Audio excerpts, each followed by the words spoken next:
we have these in-house meetings where we have an Israeli and a Palestinian, and each one speaks. Like I speak, but my Palestinian partner speaks also. And we do it in front of an Israeli audience and Palestinian audience, and also audience from abroad, like groups like you. And this way we show like our core of combatants for peace. The people that founded it were combatants. It's not just this is why we have the name, because they were fighters in each side. In the IDF on the Israeli side, like a lot of them were in elite units, and on the Palestinian sides they were what we call terrorists, and they call themselves freedom fighters, as you probably know. And these people, what they have in common is that they decided there is no violent solution for the conflict here, and they have to throw away their weapons, and they have to start looking at each other in the eyes and talk to each other and understand each other, and they have to find a non-violent solution to the conflict. So this is what they started 5 years ago. The combatants from the Israeli side and the Palestinian side, there were just a few in the beginning, just 5 or 6 from each side. They decided to meet each other. And they were very, very frightened. They talk about it. I wasn't there, of course, and they were just men at that stage, because I wasn't. I was in the army, but I wasn't a combatant, and I'm also just 1 year in Combatants for Peace. So they met, and they were very nervous and very suspicious, and they all tell that they didn't believe one word that the other person said. Like the Palestinians thought that the Israelis are all from the Secret Service, and the Israelis thought that the Palestinians are just the same, collecting information and just pretending to be peaceful, and they just want to kill them, and they're just waiting to blow up a suicide bomb or something. So they were very, very suspicious. But then after a few meetings, they realized that first of all that the other side feels the same. They realized how nervous the other side is, and this helped them. It's like a lot of times we have this mirror, we have this feeling of a mirror, where it's like amazing to see how things are the same, like the feelings between enemies that try to stop being enemies. So they kept on meeting, and they made these in-house meetings in Palestine and Israel, and for groups from abroad, and they started making actions against non-violent actions against the occupation, because they agreed that if we want peace, we have to have justice first, and as long as there is an occupation and there is a few millions of Palestinians with no civil rights, that are not citizens of Israel, but Israel rules the area, then there's no justice, so there can't be peace. This is a very important principle of our organization, that we're not a reconciliation organization, because we feel there's nothing to forgive about yet, because it's not over. It's like we're against normalization, because the occupation is not over. So we can't forgive, like the Palestinians, we can't accept them, we can't expect them to forgive us, because we're still occupying them. So we work against the occupation in a non-violent way. For instance, we have 5 regional groups, that each regional group is built of an Israeli city and a Palestinian city. There is a Tulkarem Tel Aviv group, there is Nablus Tel Aviv group, there is Beersheba Hebron group, there is a Jerusalem Ramallah group, and there is Bethlehem Jerusalem group. And now we're starting a new group in the north. It will be Haifa Jenin. So people from, it's all binational, because we believe at this stage we believe in a 2-state solution.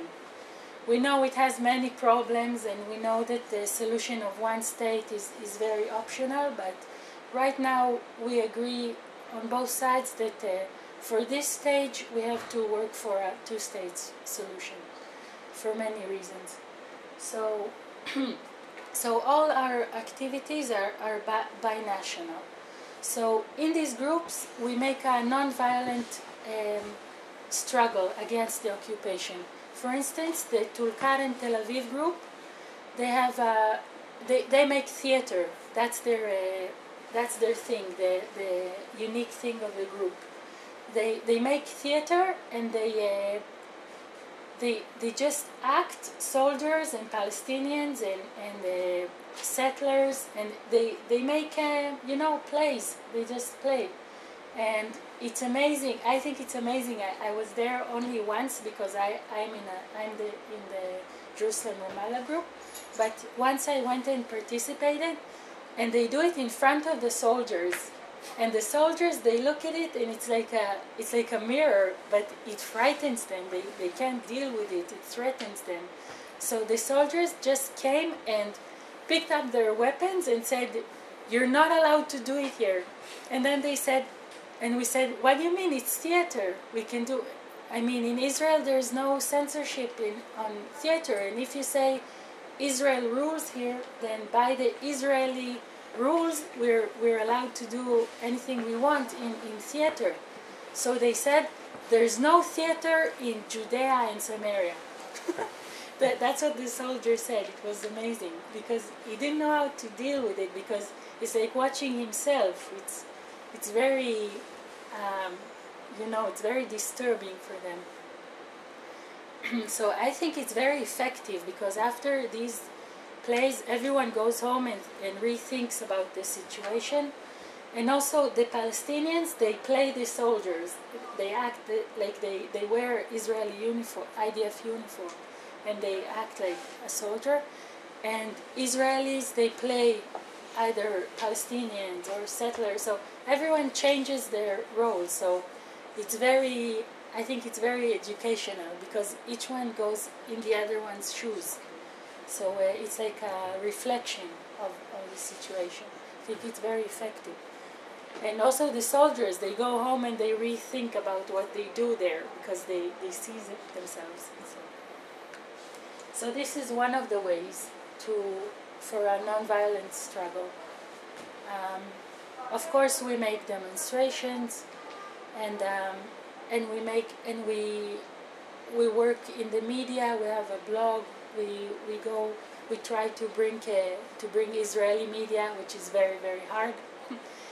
We're always more successful in bringing a media from abroad, even very important newspapers like The Guardian from Britain and stuff, and even in the New York Times there as well.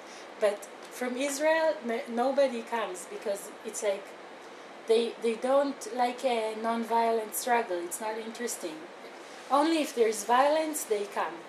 Like once we made a non-violent action of a Tel Aviv Nablus group near Nablus, and they planted trees near an outspot on their land, and it was supposed to be very peaceful, so no Israeli media came. But then some kids some Shabab from the village, they came and started to make a more violent atmosphere, to shout and they started to rip off an neglected army base. They started to break it and stuff like that. They started to be more violent, and then the soldiers came and they began to shoot rubber bullets and stuff like that, and it became violent. So the Israeli media came, and this was like one of the only items we got on the Israeli media, because our action became violent, because this is what they want. It's very frustrating sometimes, I must say, but at least, but we're, step by step, I think we're growing. Now we have a few hundreds of members on each side, and I think the public in Israel and in Palestine knows us more and more, and we're even, a little bit more in the media.